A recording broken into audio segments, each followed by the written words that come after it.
Bien, bonjour à tous, Solène Bonnec, je suis responsable scientifique du musée Bigoudin. Le musée Bigoudin est un musée, les anciens musées d'art et tradition populaire, implanté à Pont-l'Abbé dans le Finistère. J'y travaille depuis une quinzaine d'années. Le musée Bigoudin est ce qu'on appelle un musée de société. Il interroge et il expose son territoire, son identité, son économie, sa culture, enfin voilà, toute la popote. Le constat qui a pu être fait, c'était en 2019, on devait remonter une des salles, la salle du mobilier au musée. Alors la salle n'était pas trop mal, on contextualisait pas mal quand même les mobiliers, enfin le meuble dans son contexte. On essayait aussi de traiter la question de la contemporanéité. Voilà, quand on faisait rentrer un lit clos, quand on faisait rentrer une table en formica, c'était toujours la modernité quand même du monde qui y rentrait. Mais voilà, la salle, elle avait 10 ans, il était temps quand même de la secouer. On sortait d'une formation au champ libre, une formation à l'époque sur les droits culturels, où on nous disait qu'il fallait que dans nos sociétés, il fallait interroger nos visiteurs sur leur questionnement contemporain. Alors, le constat, la solution chez nous, elle n'est pas arrivée comme ça de prime abord, parce qu'on s'est dit, alors aborder les grandes questions sociétales face à un pétrin ou à un lit clos, on se disait que c'était quand même un peu compliqué. Et puis finalement, dans nos musées de société, on interroge souvent les objets, leurs usages sociaux. Et du coup, de parler de meubles, ben, effectivement, il y a tout un rapport quand même à la consommation, à la nourriture, même à la mort qui apparaît.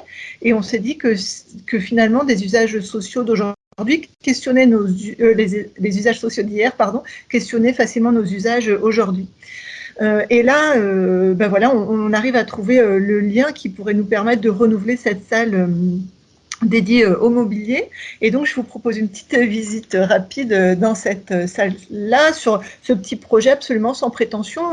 Moi, on ne renouvelle pas le genre, mais enfin, voilà, dans ce premier îlot, dans cette nouvelle salle dédiée au mobilier, on attaque sérieusement avec ce titre, La table, la naissance et la mort.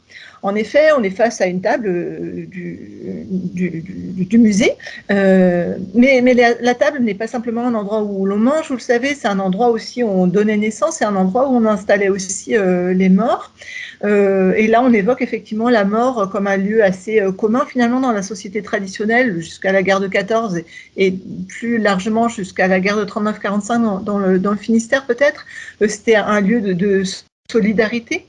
Et puis effectivement, on questionne les usages aujourd'hui, quid de la mort aujourd'hui qui a complètement disparu de nos maisons évidemment, mais de manière plus large. Et on conclut en disant qu'effectivement de solidaire, la mort est passée à solitaire. Donc là, effectivement, voilà, la relation avec la mort, c'est un beau sujet quand même aujourd'hui. Dans ce même îlot, on est face à 2 cuillères et 2 écuelles. Et on questionne avec ce titre les écuelles, les cuillères ou une consommation minimaliste. En effet, on a fait pas mal de recherches dans les inventaires après décès et finalement, on se rend compte qu'on trouve exactement autant d'écuelles, de cuillères, enfin que finalement que d'habitants dans le foyer, donc juste nécessaire. À cet endroit, on questionne effectivement l'essentiel et le superflu et donc clairement, on aborde les questions de consommation raisonnée, les questions actuelles de sobriété. Le deuxième îlot est titré ainsi « Le pain, ce paradis terrestre ». Nous voilà devant un pétrin à l'ancienne. Et je vous livre une citation de Pierre-Jacques Esselias, qui est un écrivain de notre territoire, qui est né en 1914, tiré de son livre de Cheval d'orgueil. Il évoque dans ses souvenirs d'enfance, et il nous dit « C'est là que ma mère pétrit le pain noir, celui qui tient le plus au corps. Ceux qui font le pain en connaissent bien le prix, ils le hument, le mâchent lentement, le savourent. Le pain, c'est le paradis terrestre. » À cet endroit, on questionne le gaspillage alimentaire, évidemment, notamment les supermarchés qui jettent aujourd'hui plus de 2 millions de kilos de pain par jour, le grand écart, et nous, de proposer peut-être une resacralisation de la nourriture. Bon. Je vous passe l'îlot sur l'autoproduction dans la société traditionnelle. On est face là à la baratte, au moule à beurre, aux ruches, et on questionne le homemade, l'agriculture urbaine, enfin voilà, un îlot aussi passionnant. Le pôle suivant s'intitule « Cheminée, chaudron et poêle à crêpes ». ou les loges de la slow food. Alors tout un programme devant la Galtière, le chaudron, le charnier. Et à l'ère des micro-ondes, de la livraison, de la fast-food ou des barquettes surgelées, on demande pourquoi diable cuisiner encore.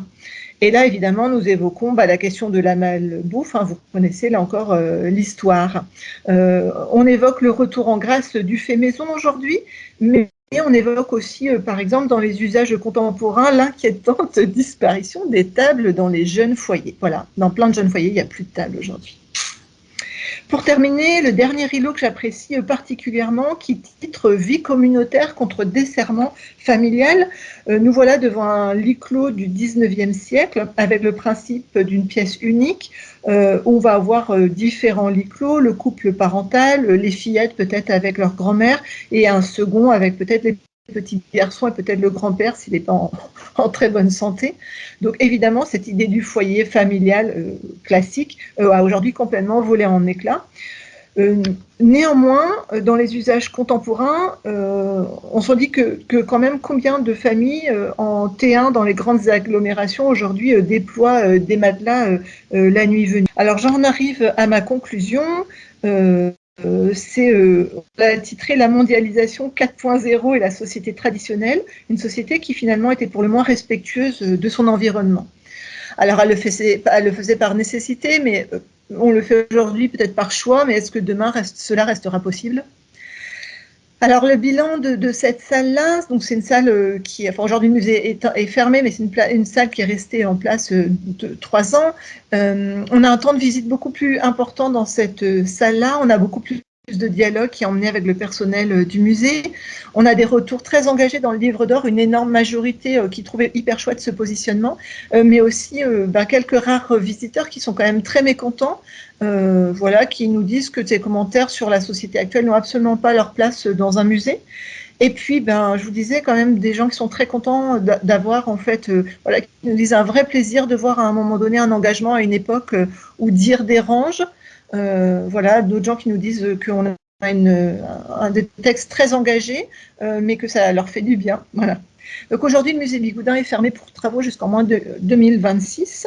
Néanmoins, cette salle, effectivement, nous a absolument passionnés dans la création des discours, de la scéno. Elle a amené un public à une vraie réflexion, des réactions, des débats. Alors, on est assez engagé dans nos discours, notamment sur la place de la femme dans d'autres parties du musée. Alors, en réalité, je ne sais pas si c'est vraiment engagé au sens premier du terme, mais je trouverais ça assez déshumanisant de ne pas le faire. Merci beaucoup.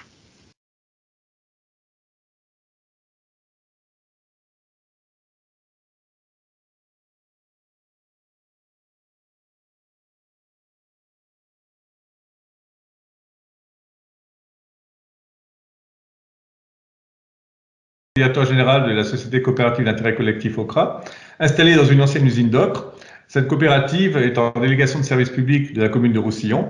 Et ce conservatoire des ocres et de la couleur, créé en 1994, s'est transformé en écomusée en 2020.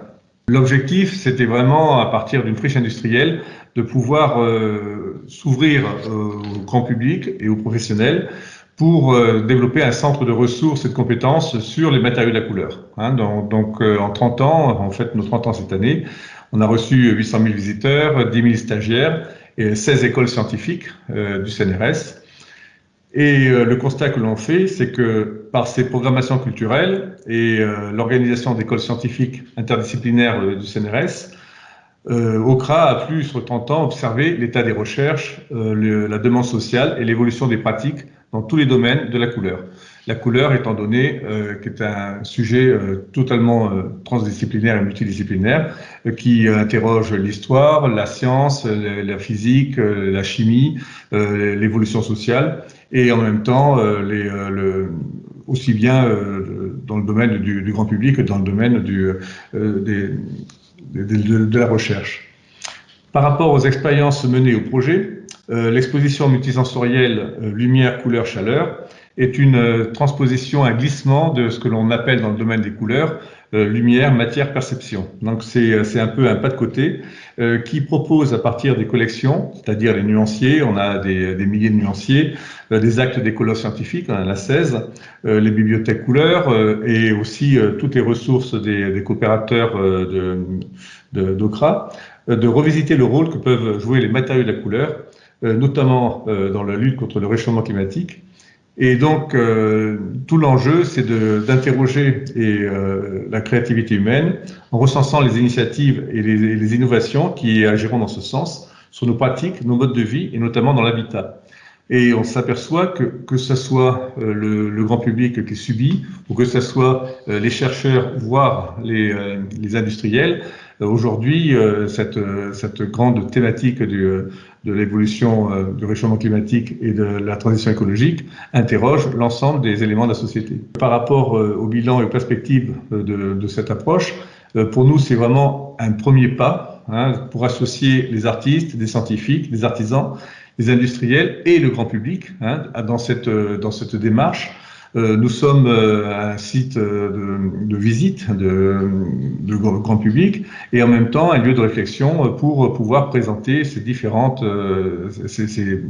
approches et en même temps et pour essayer d'évaluer quelles sont les différences entre la perception de cette thématique auprès des différents publics.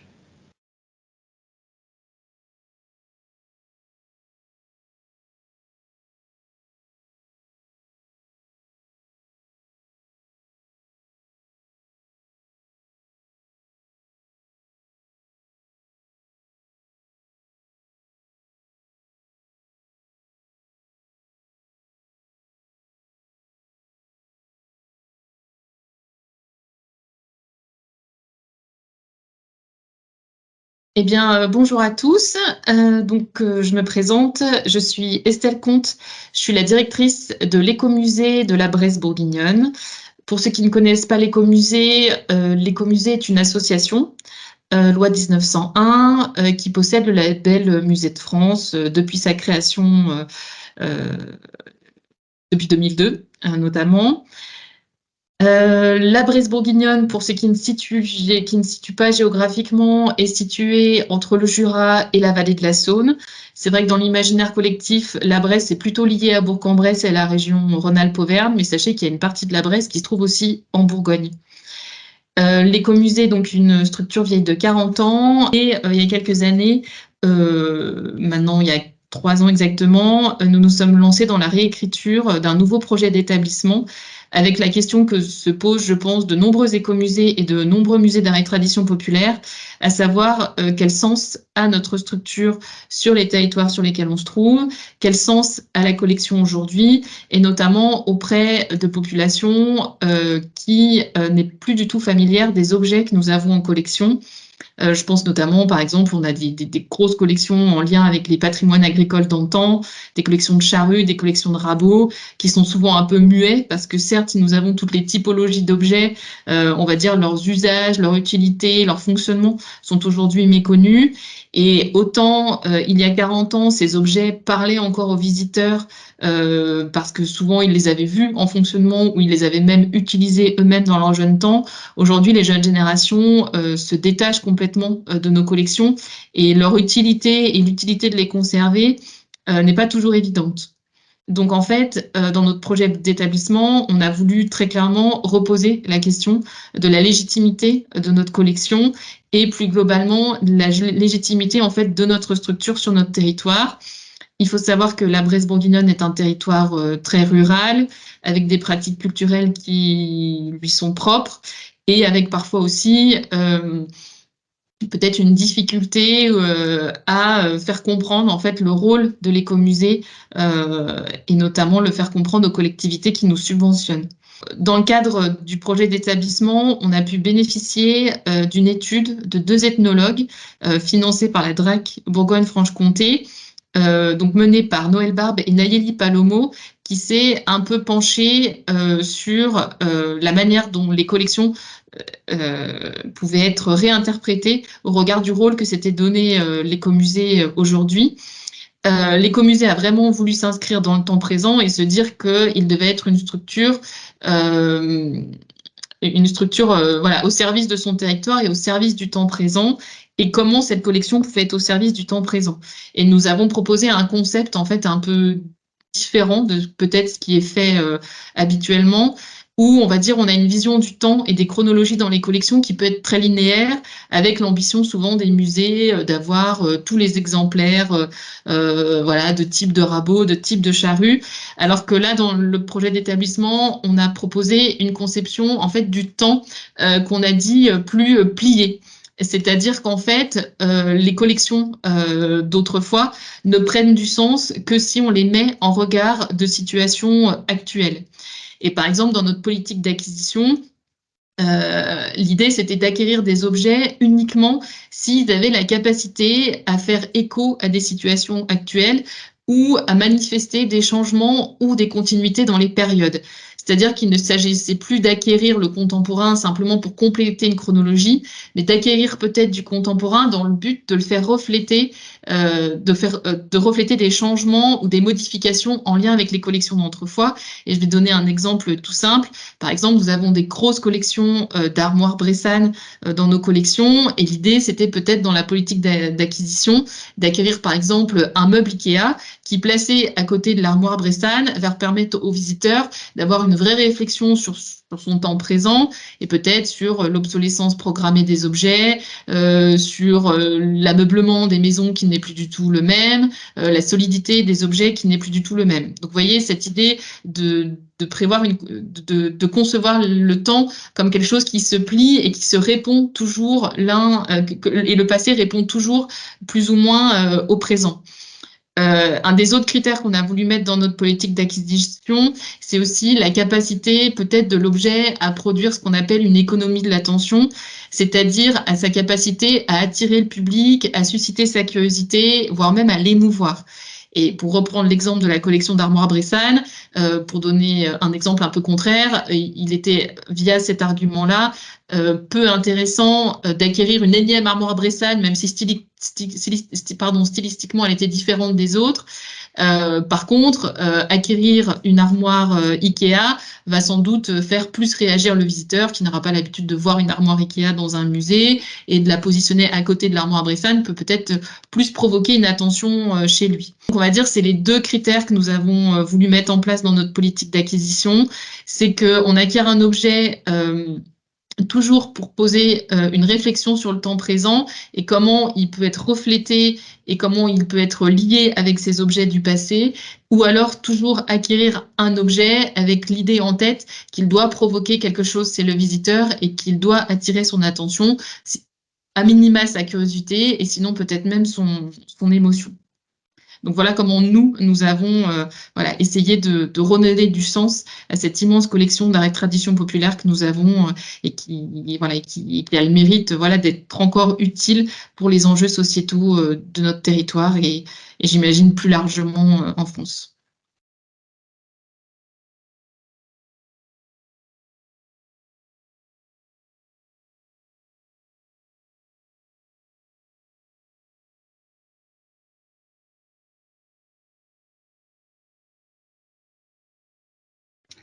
Bonjour, je suis Cécile Coilin, conservatrice du Musée de la Vie Wallonne, situé à Liège, en Belgique.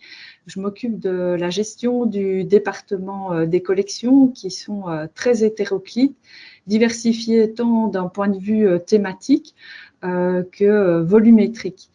Donc, le Musée de la Vie Wallonne, il a été créé en 1913 et se donnait pour mission de recueillir les témoins d'un mode de vie, d'un savoir-faire en voie de disparition, dans le souci de saisir et de transmettre les évolutions de notre société contemporaine. Donc le projet initial s'adressait avant tout à des scientifiques, des chercheurs, et puis il a évolué au cours du temps, au sens propre comme au sens figuré, en s'ouvrant à davantage, en organisant des activités et en essayant de toucher le plus de visiteurs. Donc au départ, c'est un musée d'ethno classique qui est devenu un musée de société, d'ethnographie régionale. Alors, le constat qu'on a fait, nous nous sommes imaginés que nous sommes en 2050 et on s'est dit à quoi ressembleront les collections du musée de la vie wallonne. Quel type d'objets illustreront, raconteront la vie des Wallons pour la première moitié du XXIe siècle?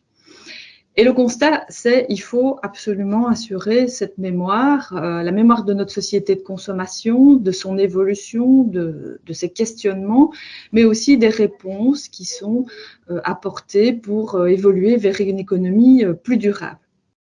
Et donc, le défi que nous souhaitons réaliser, c'est une collecte proactive consacrée à la transition écologique. Et donc, en tant que musée de société, l'appropriation des grands thèmes écologiques, que ce soit l'appauvrissement de nos ressources, l'impact du changement climatique, le recyclage, la gestion des déchets, tous ces thèmes sont amenés à transparaître au sein de nos collections. Or, la plupart des propositions de dons que nous recevons concernent très rarement cette problématique, ces préoccupations environnementales et les conséquences qui en découlent. Et donc, la solution qui a été envisagée, c'est de lancer une collecte sur le thème de la transition écologique au printemps 2022 et en parallèle, il y a une exposition qui s'est construite sur cette thématique et qui a vu le jour en janvier 2023. Donc, l'objectif de cette collecte contemporaine, c'est vraiment de couvrir l'ensemble du territoire wallon et d'illustrer les différentes réponses apportées par les citoyens, mais aussi par le milieu des entreprises face aux défis climatiques. Donc, à titre d'exemple, nous avons participé à une marche climatique, interviewé une militante s'occupant de l'extension d'un aéroport, mais on a aussi sollicité le milieu des entreprises, donc en interviewant des fabricants de panneaux photovoltaïques, en récoltant des matériaux d'isolation. Nous avons fait aussi l'acquisition de jouets, de mobilier réalisés à partir de plastique recyclé.